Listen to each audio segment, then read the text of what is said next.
Since she talked last week about mitochondria, and the sub-rosa theme was, of course, production of ATP and energy development, this is sort of a companion piece. This is dealing with energy intake in a specific disease, which is Lou Gehrig's disease, ALS.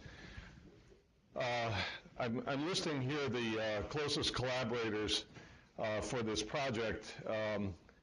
Our team here at UK, predominantly Marta Mendiando, Dick Criscio, who is those two known by everyone, Stephen Wells, Margaret Healy,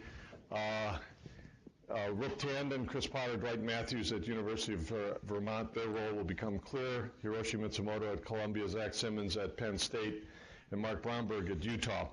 What I want to do in this discussion here is to bring people up to speed with regard to the whole ALS problem, why nutrition interfaces with this at all, and then go through some methodological issues in terms of measuring energy or calorie intake in anybody, but in ALS specifically. And then, as the title indicates, sort of final results from this study and how we're going to disseminate it. I talked about this topic at the front end maybe 4 years ago when we were just sort of getting started with this project. And so I thought I should circle back and talk about the results of it. So this question comes up all the time from patients. Was Lou Gehrig the first one to have ALS? Which always strikes me as humorous, but it's a serious question. But just like much of neurology, we go back to Charcot as putting together the clinical pieces of the illness and actually putting it together as a single entity. And the usual teaching and the usual mantra is listed here, that this is a human age-associated neurodegenerative diseases. So our troika of neurodegenerative diseases in humans, of course, is ALS. Parkinson's way more prevalent, and Alzheimer's, which everybody's heard about, of course, in this grand rounds. And here it states it's due to the semi-selective death of spinal and cortical motor neurons. And the semi piece of it is because the neurodegeneration is probably in many of the patients more widespread. The classic teaching of the motor systems that are involve the cortical motor neurons, they're very long axons that project to the spinal cord, and synapse on spinal motor neurons, which are also very large cells which project out to skeletal muscle, innervated, and cause voluntary control and contraction of skeletal muscle. So in its basic purest form, as it were, these are involving a two synapse system of very large motor neurons. And of course, all of our diagnostic process is to eliminate other mimics that might be space-occupying lesions within this long pathway, and also to investigate the myriad of diseases that can cause muscle weakness in humans. So that diagnostic effort is something that is ongoing. And the clinical hallmark, of course, is that in a single region, in a single limb, in the classic form of this illness, you will have coexistence of lower motor neuron findings and upper motor neuron findings. So these are standard kind of board-ish issues. The clinical hallmarks, I think, are known but worth repeating. Just like all of the neurodegenerative diseases, the illness is not sharp in onset, so it is not stroke-like. It's very insidious. Many patients will be lucky if they can tell you the season of the year, much less the month of the year when the illness begins, and then it progresses. Now, obviously, since it's age-associated, we have a lot of comorbidities that go along, so sometimes the diagnostic sorting out is a little bit difficult. About 85% of the cases will begin with weakness in the limbs, as Lou Gehrig's disease did. About 15% so-called bulbar onset, meaning weakness beginning in and around the face with chewing or swallowing or articulation problems. The other interesting feature, of course, is like many of our diseases, they begin asymmetrically and eventually become symmetric. as the illness progresses. And this regional spread is something that we end up seeing with ALS all the time. People will start with weakness in one limb, and over the months it might involve the opposite limb or spread to the upper extremities if it began in the lower extremities. The really horrible thing, and the reason I don't have any real major disclosures here, is we don't have very much in the way of treatment. There's only one drug that has actually been shown to alter the survival of this illness, which is Riluzole, thought to be a glutamate antagonist drug. From the onset of progressive weakness, not from the onset of, not from the diagnosis, but from the onset of progressive weakness, roughly 4 years survival. That's sort of the LD50. So there are cases that are living for decades with what appears to be ALS. I follow a woman in Louisville who is 17 years into her illness, and then there are cases that, for reasons are unknown, are dead within 6 months. The terminal phase, unfortunately, looks the same. Individuals are tetraplegic. Most of them have difficulties or inability to speak or swallow, and the vast majority of them die from ventilatory insufficiency, occasional aspiration pneumonia, but most of the time CO2 retention and death following that. Risk factors that are established are kind of a rogues gallery, and I think we could wipe out ALS and perhaps put in Parkinson's here, or perhaps Alzheimer's, but age is the strongest one. In ALS, slight preponderance of male gender. This is developing into a little bit of a growth industry. It seems as if ALS is less common in blacks compared to Caucasians, and this has been, it's probably more than access to tertiary care. It's probably more than referral bias. It's been investigated now in Cuba and several other places where mixed race and blacks in Cuba have a lower rate of ALS than the Caucasians in Cuba. This is another whole topic in terms of genetic forms. Perhaps 10% of them have a familial history with an autosomal dominant pattern of inheritance. The first gene linked to some of these familial cases is copper zinc superoxide dismutase, SOD1. Very recently, other genes have become implicated, including the fuse gene, TDP43, VEGF, and a bunch of other ones. There's a recurrent theme that there's some environmental factor that is inciting or a co-conspirator on this. Rural residence is one of them. History of military service is another that seems to be standing the test of time. Perhaps occupations such as welding and aviation. Many things to be elicited here. Last week, Nawaz and I and Greg were walking to see an ALS patient, and the conversation came up about the age of onset. So this is a large cohort of ALS patients that illustrates this point very clearly. So this is by half decade, so this is incidence rates by half decade, and you can clearly see for women, shown in the black bars, and men, shown in the stippled bars, that there's clearly increase incidence of ALS by 5-year groupings until you get up here above 80, and then the data get to be a little bit fuzzy. And as you'll note, less than 55 is decidedly an infrequent illness. So the prevalence, as might be expected with such a short survival, is not very large, perhaps 7 per 100,000. So it's not a very prevalent illness. The incidence is roughly about that of MS in the population. So the question of why do we deal with nutrition, I'm going to leave the NIPPV or ventilatory support off for another time. But the business of nutritional intake is part of this review because individuals, of course, have weakness in their limbs. They can't feed very well. They have difficulties with chewing and swallowing. So there's quite a bit of difficulty with that. One of the guidelines for our general clinical practice comes from the practice parameters. I'll review that just very briefly, but it calls for nutritional support at an appropriate time, and that's the issue of this whole study, is what is the appropriate time for putting in a feeding gastrostomy for these individuals. in contrast to people who are used to dealing with inbred mice and rats and things of this sort, humans are a decidedly outbred population, and things like nutrition for most of our clinical studies is really an uncontrolled clinical variable. Certainly it is with Alzheimer's, with Parkinson's, and with ALS. And then the business of patient perceptions and family perceptions of the intervention with a feeding tube is considered heroic and end of life. I think this perception is somewhat changing, and partially on the basis of this research.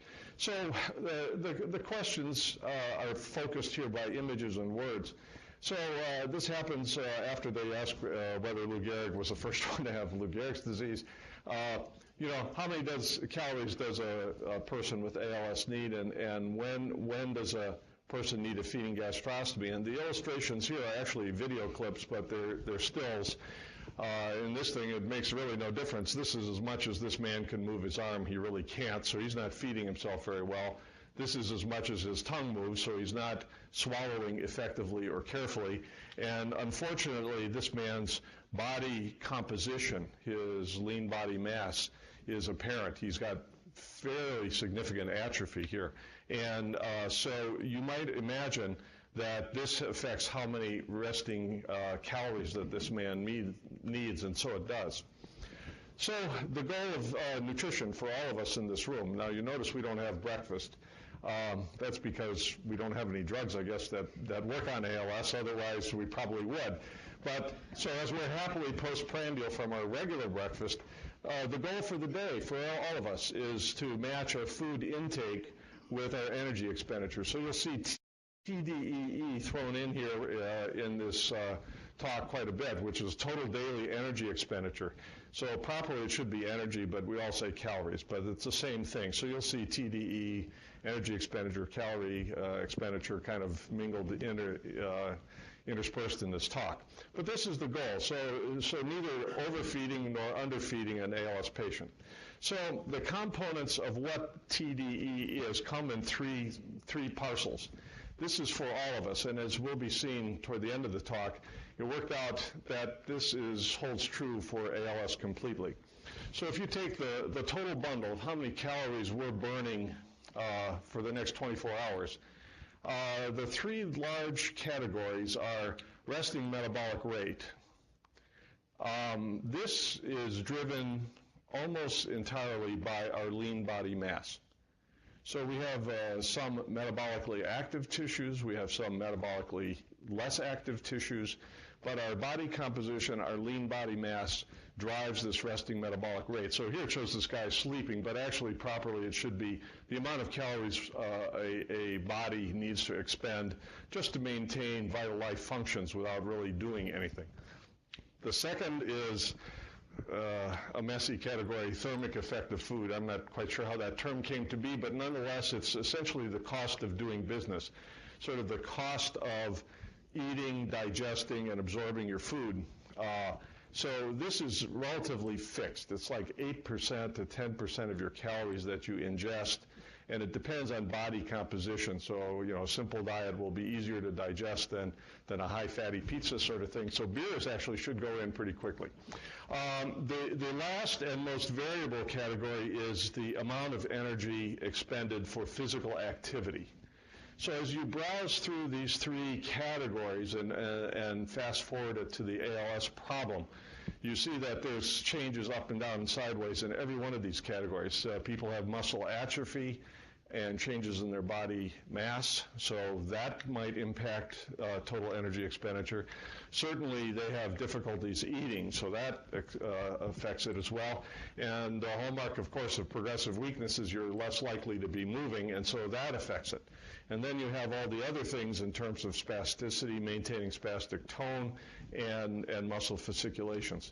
So how do we sort through this? Well, this is the second version of the practice parameters. This came out in 2009, 2 papers back to back, and a previous one 10 years earlier had 2 of us that were on the effort, which was Bob Miller and myself, and a few other people kind of came and went.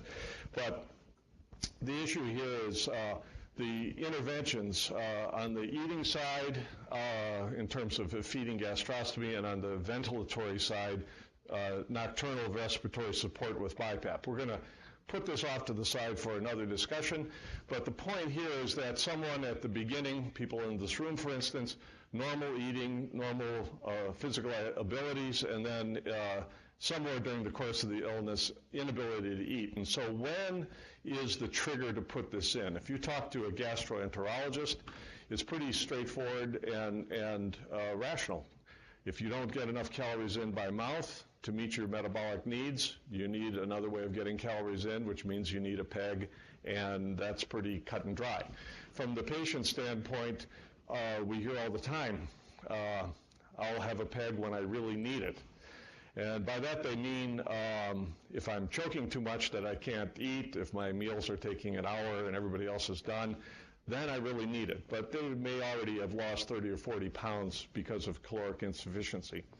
So what we're trying to do with our work here is to change this metric in terms of what is the proper trigger for recommending a PEG tube or insisting on getting a PEG tube.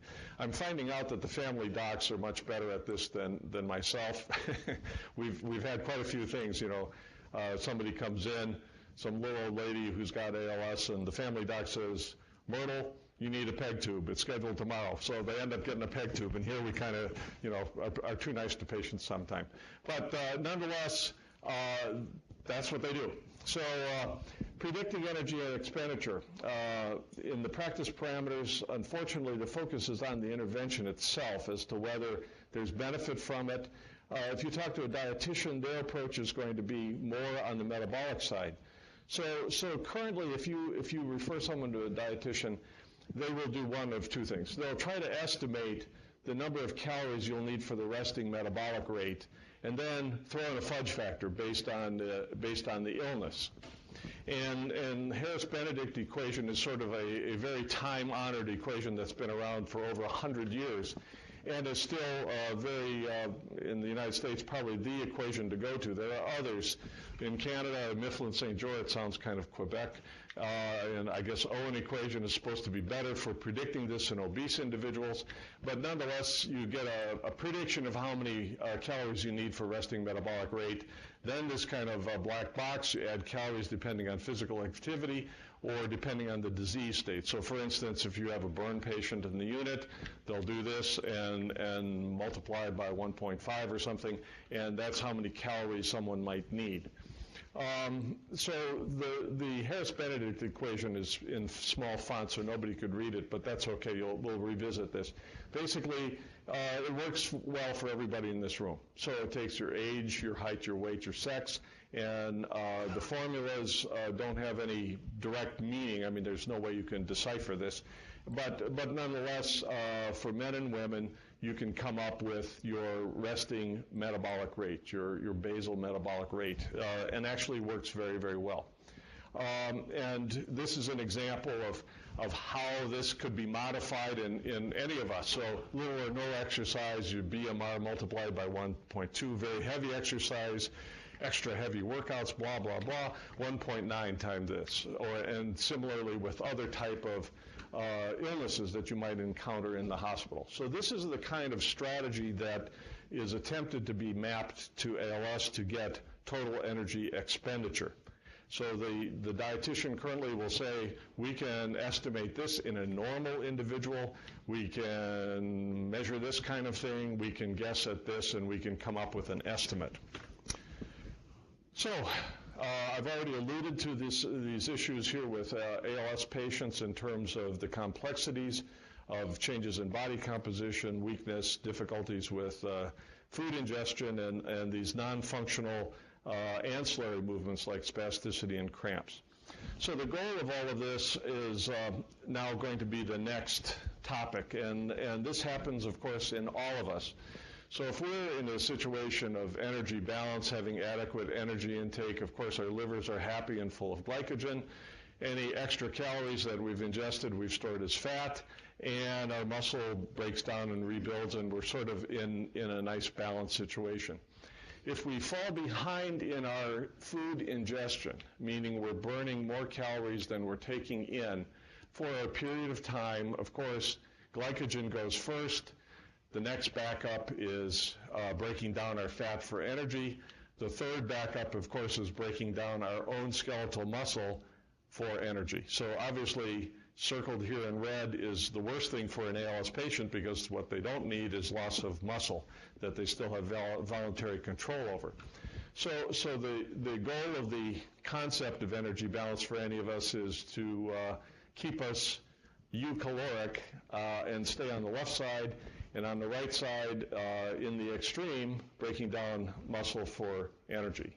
Now, as we'll be seeing in a few slides down the line, this business of breakdown of muscle for energy, I had a wrong concept about. Because I always thought that, gee whiz, you deplete your body fat, and then, as a last resort, you start breaking down muscle. But as it turns out, that's not true in humans. So if we look at this motor unit, of course, this is where the problem is with ALS. The motor neurons are undergoing degeneration and death. Their axons retract. This muscle becomes atrophic. You've lost a certain amount of muscle because of neurogenic muscle atrophy. And the sort of goal is to prevent catabolism of this muscle for energy, essentially muscle that is still physically innervated and under the control of the patient. So this is some place that we can intervene, hopefully with continued research in terms of drug intervention. The intervention of preserving the health of motor neurons will essentially stabilize the illness and be a cure. So this is going to be a little bit of a side story, but an important one with a whole deal of nutrition balance and with the whole deal of breakdown of skeletal muscle for energy. And this turns out to be a very interesting and fascinating story going back to World War II. And you'll see in about 5 slides how this maps as an extreme example to ALS. So this is a book that you can get out of our Young Library, 2-volume book called The Biology of Human Starvation. And the lead author is Ancel Keys. I think this came out in 1952. But the work was conducted during World War II. And Ancel Keys, I found out later, is the person that named the K ration after himself, I guess. So he was under contract by the government to do nutritional work.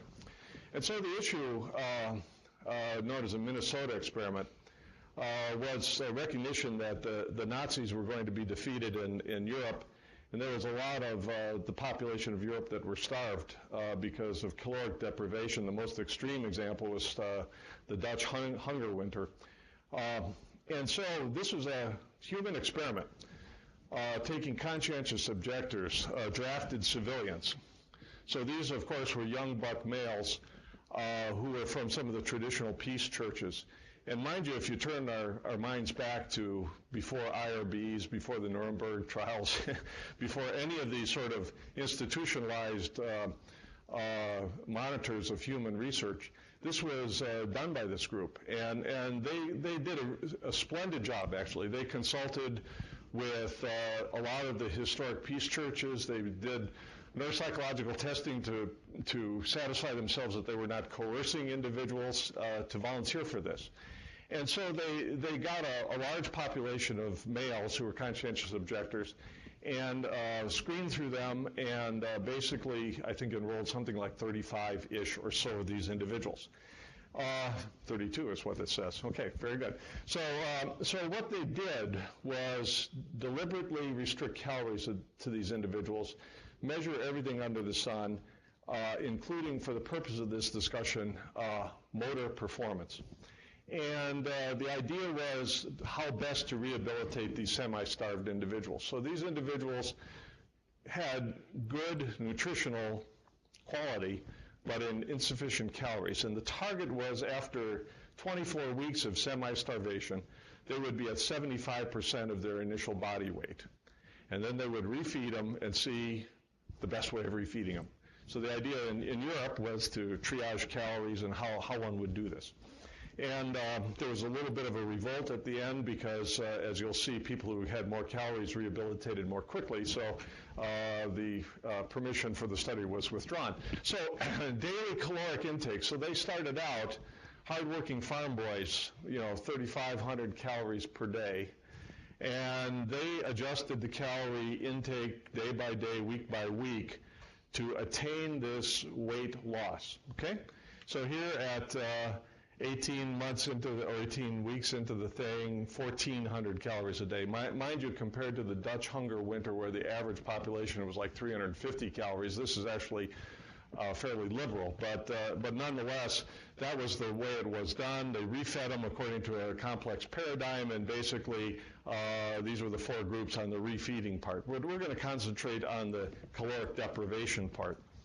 So here's what happened to their body weight. They were quite successful on this. Here's percent of their entry weight, 100%. At the end of 24 weeks, half a year, 75% of body weight. And the folks that got more calories refed more quickly. And so when this became apparent, that's when the revolt among the volunteers occurred. So here's the issue. Here's what I used to think about fasting. I used to think in yellow here that all of our body fat would be depleted before muscle was called on at all to be depleted. And what this study found out was as follows. Here's body mass. So it went down to 75% of normal. Here's body fat. At the end of 24 weeks, 30% of normal. Here's skeletal muscle mass, 60% of normal. So even though you're depleting body fat, this is going down as well, skeletal muscle mass. So this points out an extreme example, mind you, but it points out the issue of maintaining nutritional balance in this and all of our other conditions.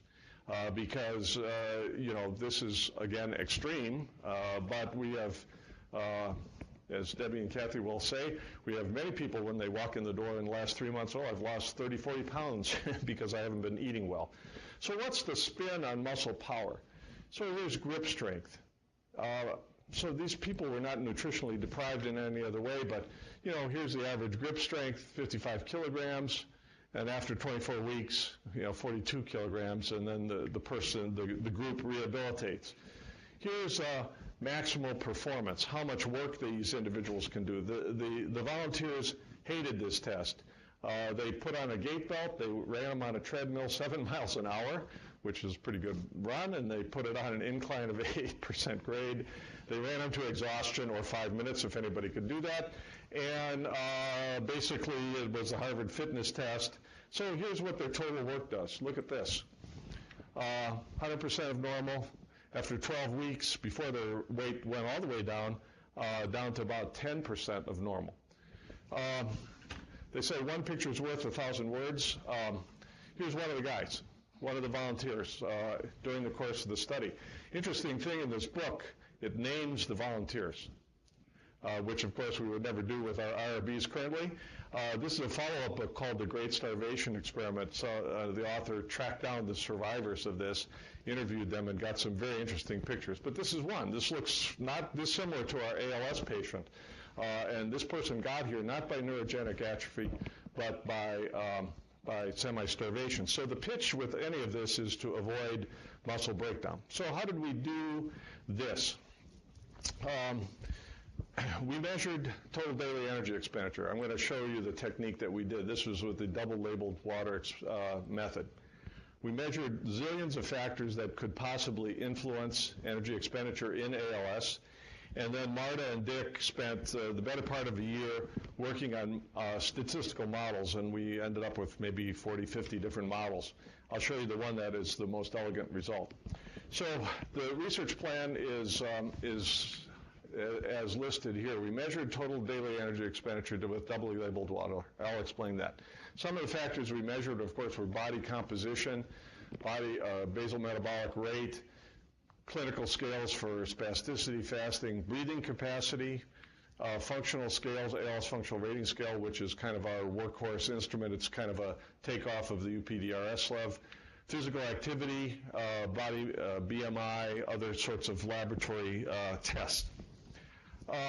And the general approach that we did to this nutritional predictive equation, we put all the variables, which we had about 140, on the table and let the statistics chew through them and find out what weighting of factors predicted energy expenditure the best. The other approach was to force the program to use Harris-Benedict equation, since that is kind of such in common use, and then model the rest of the factors to modify this basic equation.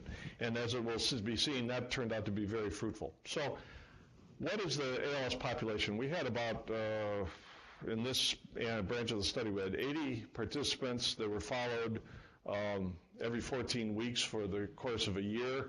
We brought them into the CRC, measured all these different factors over 3 days, measured their total energy expenditure over 10 days in their home environment, and basically this histogram shows the magnitude of the task. The red arrow here shows individuals that the Harris-Benedict equation predicted their resting metabolic rate. We subtracted that from their measured energy expenditure, and you see that there's some individuals here who really are going day by day at their level of the basal metabolic rate, meaning Harris-Benedict is saying this is all the calories that you're burning. Basically, you're very not motile, and some within the measurement errors less than that.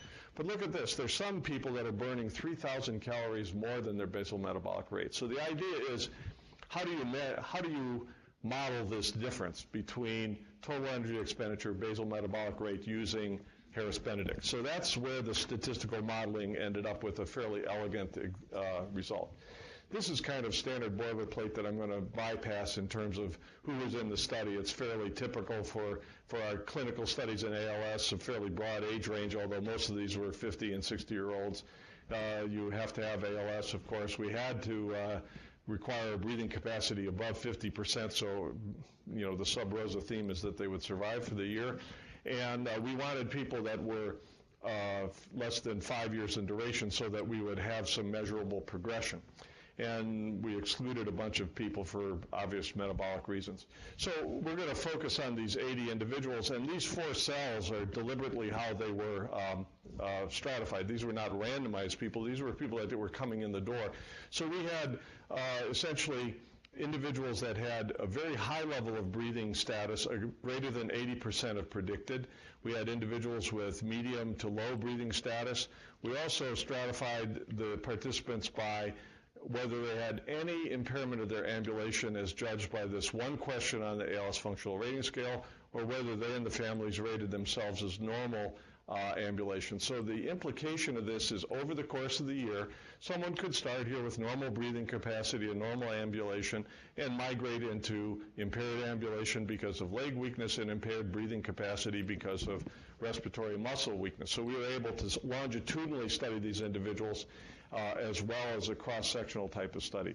So I'm going to bypass this demographics. We, across the board, we had 153 participants. Of course, people drop out just because of death and advanced illness, but our retention was fairly reasonable. This is illustrating who these people were and how they changed during the course of the illness. So this is a couple of points of interest here. So this is months from the onset of progressive weakness. This is our ALS functional rating scale. So the maximum score you can get is 48. And this is a scale, like I said, John, it's a little bit like UPDRS in terms of, do you need assistance with activities of daily living such as toileting and bathing and chewing and swallowing problems. So in aggregate, these are individuals that are fairly smoothly progressive. The interesting thing, of course, is shown here. Why are people not entered into this study at 6 months of illness? The reason being because in the United States and North America, it's roughly 9 to 12 months from the onset of progressive weakness until somebody has a confirmatory diagnosis.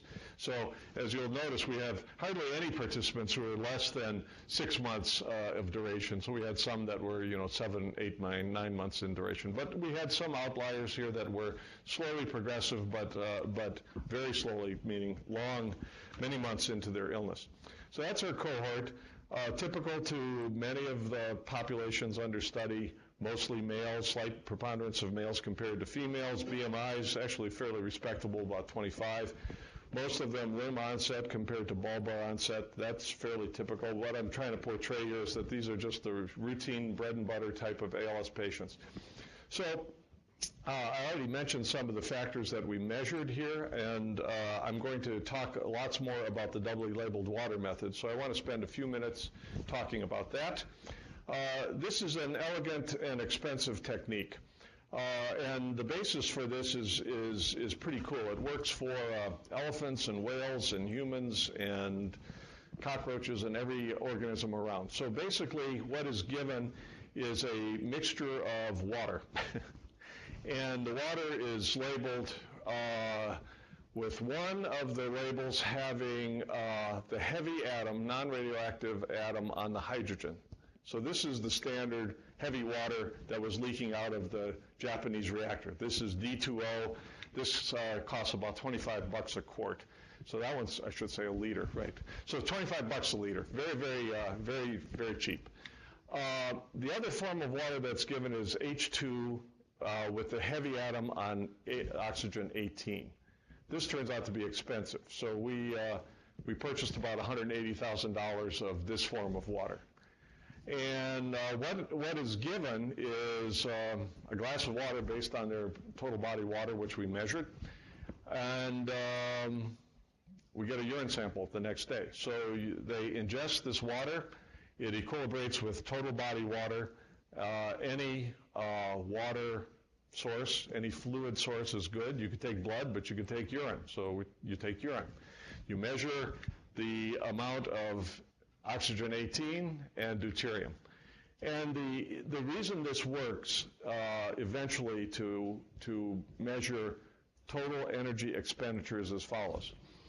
The form of water with the D2O only comes out in bodily fluids. So this is excreted in urine, spit, saliva, feces, tears, I guess. And basically that's how this form of water is excreted. The CO2 is eventually produced with some O18 from water. I'll show you the next slide that I got from Dwight Matthews on this point. But so basically the turnover, the elimination of these two forms of water differs in its rate. So if you check back 10 days later and at the beginning, you'll see the slope of these curves is different. And the difference between these slopes actually relates to the calories expended. So these individuals get loaded with the water, they go home, they live their normal lives. If they need a wheelchair, they're in a wheelchair. If they need assistance bathing, they get assistance bathing. If they're still, walking 2 miles a day, they're walking 2 miles a day. So the idea is these are not confined individuals to a metabolic ward. And the elegance of this technique, of course, is that all it requires is several urine samples to do and a mass spec to analyze the O18. The reason the O18 water form enters into the metabolic pool is because of carbonic anhydrase.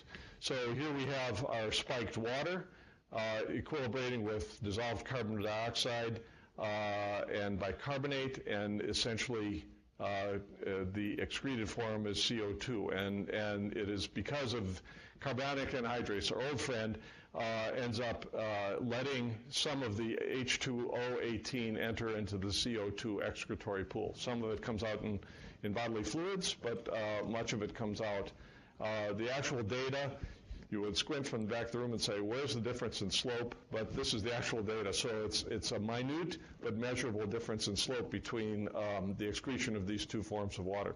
So Dwight Matthews and his team at Vermont have done this type of work for many different conditions and are quite skilled at this. So our total energy expenditure, we measured resting metabolic rate directly. This is Jason here. We've done body composition to mirror energy expenditure, the thermic effect of food.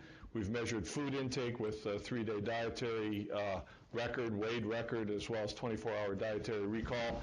Of course, this turns out to be much more accurate. The energy expenditure due to physical activity, we did several different ways. There's one interesting physical activity scale, the Bouchard scale, and we did accelerometers in terms of measuring movements. That's going to be a topic of another talk some other time. But the point is we measured all these different things. This is the example of the Bouchard scale where people rate their activity in 15-minute epochs. These ALS patients were really quite troopers. The good thing about this Bouchard scale is it kind of paints a picture that's fairly uniform across the amount of physical activity people are likely to do. I mean, sitting, eating, writing is here, and then some really extreme recreational things like cross-country skiing, which we don't do too much in Kentucky except 3 days of winter when we have some snow. This is the accelerometer, and I'll just say here we measured it, but we'll leave this off for a future thing. So the results, here's where the effort went. So we had energy expenditure on just about 250 independent measurements on these 80 subjects. So we had a good longitudinal representation here with the mean being three measurements basically for each subject. And about 82% of the folks had more than 2 measurements of this. So we had a very rich database to work on. So let me illustrate what, again, the challenge was. So if we take body weight, and if we run the Harris-Benedict equation, we get essentially this prediction for resting metabolic rate in ALS patients. So these are in ALS subjects, not controls. And if you take point for point these individuals in terms of how many calories they've actually burned. So here's one individual, about 4,000 calories a day. This individual's resting metabolic rate component is about 1,100 calories a day. So the question is, what factors map this 3,000 calorie difference in an ALS patient? Now, the interesting thing, of course, is you look at some of these. They're really right at the resting metabolic rate. So what's about these people compared to these people? What's different about them? And how do we approach this seemingly homogeneous but heterogeneous illness? So we tested several different cycles of modeling, and when I say we, this is Marta and Dick Criscio. Basically, we came up with a, quote, research equation where all the variables were thrown on the table, and we weighted all these other different clinical variables. We came up with a cycle of practical equations saying to the statistics program, use the Harris-Benedict, use the Mifflin-St. Jean, use the Owen equation, use the Wang equation, and map the difference. And we allowed energy intake, food intake, to be available to be mapped. So we got a series of equations that way. And then I put down a practical series of equations where we just said, use one of these predictive equations and map and model all the rest of the factors. So use the Harris-Benedict only and see what other variables might predict total energy expenditure. So we're going to talk about basically the practical outcome. Basically, the work in general validated this general approach with ALS patients like it does for all of us. Essentially, every one of these statistical models attempted to measure a resting metabolic rate or make their own equation for resting metabolic rate. If food intake was allowed, it always picked food intake as a component. And if some measure of physical activity was allowed, it always picked a measure of physical activity, like the self-rating Bouchard scale. So the general approach in ALS works the same way as it does in all of us. And so the practical equation is what I'm going to illustrate here, because I think this is going to be the most useful for the clinic. So here's the Harris-Benedict equation again. So men and women, you take your body weight, your height in centimeters, your age in years, you plug it into this formula, and out comes your basal metabolic rate. I won't go through all these other ones, but there's other variations on the theme. So here's the Wang equation, which requires measurement of fat-free mass. So here's an equation from the Columbia CRC. Again, it requires measurement of fat-free mass, Mifflin, St. George, so on and so forth. The point is that everybody's trying to attain resting metabolic rate. So as it turns out, what we did was I'm going to back this up one. I clicked through too quickly. So we took the Harris-Benedict equation, and then we said, we'll use our ALS functional rating scale, and I've picked 6 of the questions out of the 12 that I thought were relatively pure questions. So the 6 questions are a rating by the patient and the clinician and the family member about their speech. So we have one bulbar question. We have an upper extremity handwriting question. The sort of total body dressing and hygiene question. This is, zippers, buttons, pulling up your pants, going to the toilet, attending to your personal needs. How do you rate those functions? Another whole body one in terms of rolling over in bed and pulling the sheets over you. This scale sounds kind of pedestrian, but it actually works very well in predicting survival with ALS patients. A fairly pure question about walking, in terms of do you need any assistive devices at all, which includes ankle braces, and then a question about breathing. And these 6 questions were used as an entity to model. So here's how the equations worked out. So here's a hypothetical person, 60-year-old guy, 180 pounds, 5'10", and I made him have moderate weakness in the upper extremities. So his ALS functional rating score 6 is 19 out of 24. And so the equations are, you calculate Harris-Benedict. This says this man's body shape requires him to burn 1,670 calories as a basal metabolic rate. If you adjust for the functional status based on this, and these are the coefficients, another 900 calories on top of it. So this guy, in this example, needs 2,500, 2,600 calories a day to maintain his nutritional intake. So here's another hypothetical example. Same body composition, but severe weakness in the lower extremities. He's non-ambulatory. And you plug and chug with this, and you come out, this man needs 2,300 calories a day. So here's another extreme example. Same body composition. And this man now has very severe generalized ALS. So he's got deficits in all regions. He's basically non-ambulatory. He requires assistance for dressing, toileting, bathing, that sort of thing. And so basically this man, his adjustment is really negligible. So he's one of these individuals really at the resting metabolic rate. So the elegance of this outcome is really that we can take these 6 questions, we can take a very familiar equation for nutritionists worldwide, and essentially predict how many calories someone needs, not for nutritional rehabilitation, but for nutritional maintenance. And the little bit surprising finding, but intuitively obvious finding, is that some of our patients are really right at the resting metabolic rate. They are that inactive, and so they don't need a huge amount of calories. We modeled this with obesity as a factor or non-obesity. Turned out not to be a case. We did not have enough examples in our 80 patients in terms of people using breathing assistive devices, so that may still be a factor. In some of our models, even though we screened for people being euthyroid based on TSH, there still was variability within TSH, so it appeared in some of our models. There's another enduring theme in the literature about some of these people being intrinsically hypermetabolic. We still have work to do on that. So this is turning out to be a very elegant result. Other things that have come out, I already mentioned the obesity issue. It turns out that you get a measurement of water intake with this doubly labeled water method. It turns out people, by and large, with ALS consume about 15 to 20% less water than they should, based on other predictive equations. These estimates are plus or minus 500 calories, so there's a little bit of measurement error, as you might imagine. So if somebody is nutritionally needs rehabilitation, of course, then this would have to be in addition to this maintenance kind of finding.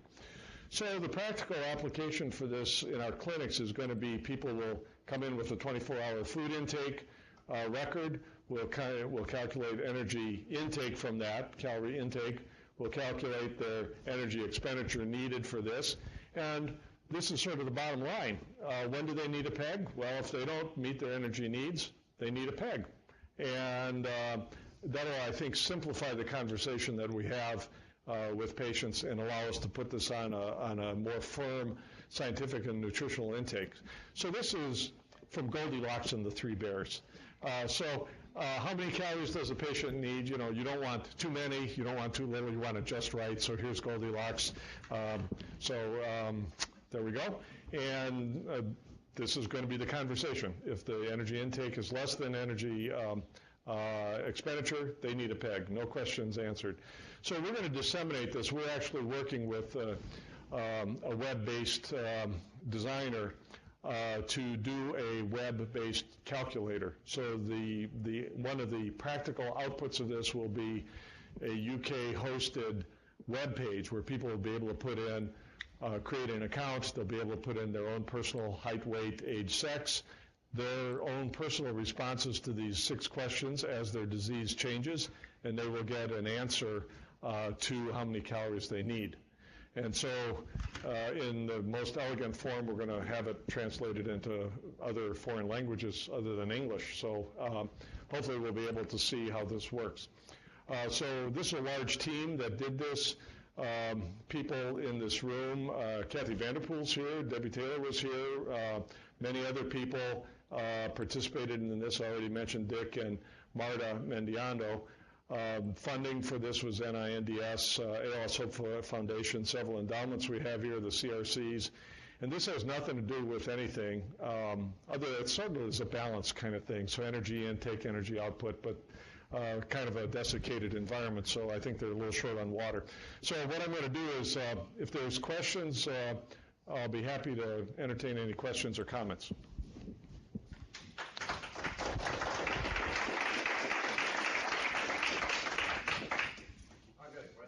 Yes, Creed. So this is actually excellent as a so my question is that this, did you get to actually put this into play to see how much of a difference it made in terms of timing of the placement of the pegs, and to observe, if not a change in the disease course, at least a correction of metabolic imbalance? A brilliant question, and that's probably going to be the next grant. Because, intuitively this should make a difference. I mean, we do know that if somebody has a PEG with ALS, you can give them enough calories to stabilize their body weight. There's now actually quite a few retrospective studies on that point. There's one study from Italy, which was kind of drove this whole thing, to be honest with you, from like 1985, where Mazzini and group studied people who accepted PEG versus people who did not accept the PEG, so the control group is a little bit fuzzy there. But nonetheless, there was a great survival advantage for people who received nutrition by this alternative route. But your question is directly to the point. If people follow this equation, will they follow this equation, and will it have an impact on the conversation with patients so that they will actually do this? And 2, will it make any difference in terms of stabilizing their course? Those are perfect questions, and questions that are not answered by this study but need to be addressed. So thank you for that question, and I'll look forward to your first draft of the grant. Oh, okay. But the idea is that we won't need to repeat this work with the expensive doubly labeled water, because that work has been done. That was the gist of this study. So I think we could use this equation at face value for what it is, because it actually accurately maps the varied kiloarc needs of this patient group.